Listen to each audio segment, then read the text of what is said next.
ہمارے پیارے نبی صلی اللہ علیہ وآلہ وسلم اور حضرت امام حسین کا ایک بہت ہی خوبصورت واقعہ ہے. پلیز اس کو ضرور سنیے گا، اور اگر آپ کو پسند آئے تو اس کو دوسروں کے ساتھ بھی ضرور شیئر کیجیے گا. ایک مرتبہ حضور نماز پڑھا رہے تھے، تبھی حضرت امام حسین آپ کی پشت مبارک پر سجدے کی حالت میں سوار ہو گئے. آپ اس وقت تک سجدے میں رہے جب تک حضرت امام حسین آپ کی پشت مبارک سے نیچے نہ اتر آئے.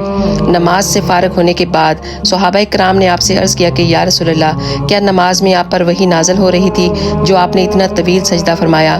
تو حضور فرماتے ہیں کہ نہیں، ایسی کوئی وجہ نہیں تھی، بلکہ میرا نواسا حسین میری پشت پر سوار ہو گیا تھا، تو میرے دل نے یہ پسند نہیں کیا کہ میں سجدے میں سے سر اٹھاؤں اور حسین نیچے گر جائے. ہم قربان جائیں اپنے نبی اور ان کی آل پر. سبحان اللہ. نبی صلی اللہ علیہ وآلہ وسلم نے یہ بھی فرمایا ہے کہ اگر میری کوئی حدیث سنے اور اس کو ویسے ہی آگے پہنچا دے تو اس پر میری شفاعت واجب ہو جائے گی. سبحان اللہ. جزاک اللہ خیر.